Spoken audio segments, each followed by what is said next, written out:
আমরা স্বরাষ্ট্র প্রতিষ্ঠান বাসভবন ঘেরাও করবো এবং তাদের ক্লিন করে আনবো। যারা সাংগঠনিকভাবে চায় না যে তারা সাংগঠনিকভাবে শক্তিশালী হোক, তারা আজকে হাসান আব্দুল্লাহকে হামলা করেছে। এই হামলায় জড়িত প্রত্যেককে আইনের আওতায় না আনা হয় তবে এনসিপির 24 ঘন্টার মধ্যে কঠিনতম কর্মসূচি ঘোষণা করতে বাধ্য হবে। জাতীয় নাগরিক পার্টি এনসিপির দক্ষিণাঞ্চলের মুখ্য সমন্বয়ক হাসনাত আব্দুল্লাহর গাড়িতে হামলা করেছে দুর্বৃত্তরা। গাজীপুর থেকে ঢাকায় ফেরার পথে তার গাড়িতে হামলার ঘটনা ঘটে। এর প্রতিবাদে ঢাকা সহ দেশের বিভিন্ন জায়গায় বিক্ষোভ করেছে বৈষম্য বিরোধী ছাত্র আন্দোলন। হামলাকারীদের 24 ঘন্টার মধ্যে গ্রেফতার করা না হলে কঠোর আন্দোলনের হুঁশিয়ারি দিয়েছে তারা। রবিবার সন্ধ্যা 7টার ঘটনা। গাজীপুরে চান্দনা চৌরাস্তা থেকে ঢাকায় ফেরার পথে একটি মাইক্রোবাসে ছিলেন হাসনাত আব্দুল্লাহ।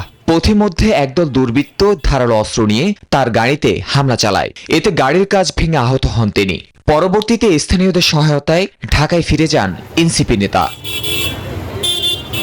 হামলার ঘটনায় গাজীপুরে উত্তেজনা ছড়িয়ে পড়ে। সেখানেও এনসিপির নেতাকর্মীরা বিক্ষোভ মিছিল করেন এবং দ্রুত হামলাকারীদের গ্রেফতারের দাবি জানান। বান্ডেল থাকলে প্রতি সেনমানিতে টাকা বাঁচবে। বিকাশ সেনমানি বান্ডেল কিনে জিতুন প্রতি লেনদেনে। ঘটনার প্রতিবাদে রাত 10টার দিকে ঢাকার বাংলা মোটর এনসিপি কেন্দ্রীয় কার্যালয় থেকে একটি বিক্ষোভ মিছিল বের করে দলের নেতাকর্মীরা।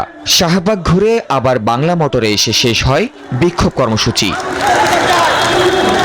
এনসিপি নেতাকর্মীদের দাবি, এটা একটি পরিকল্পিত রাজনৈতিক হামলা। 24 ঘন্টার মধ্যে দোষীদের গ্রেফতারের আলটিমেটাম দেওয়া হয়। আমরা স্বরাষ্ট্র প্রতিষ্ঠান বাসভবন ঘেরাও করবো এবং তাদের ক্লিন করে আনবো। যারা সাংগঠনিকভাবে চায় না যে তারা সাংগঠনিকভাবে শক্তিশালী হোক, তারা আজকে হাসান আব্দুল্লাহকে হামলা করেছে এবং এই হামলার তীব্র প্রতিবাদ জানায়। আগামী 24 ঘন্টার মধ্যে যদি এই হামলায় জড়িত প্রত্যেককে আইনের আওতায় না আনা হয় তবে এনসিপির 24 ঘন্টার মধ্যে কঠিনতম কর্মসূচি ঘোষণা করতে বাধ্য হবে। এই ঘটনায় 3 জনকে আটক করেছে পুলিশ। এই ঘটনায় এখন পর্যন্ত আমরা 3 জনকে আটক করেছি। আমরা তাদের সাথে কথা বলছি, তাদের সাথে কথা বলে আরো তথ্য নেওয়ার চেষ্টা করছি, যাচাই বাছাই করা হচ্ছে।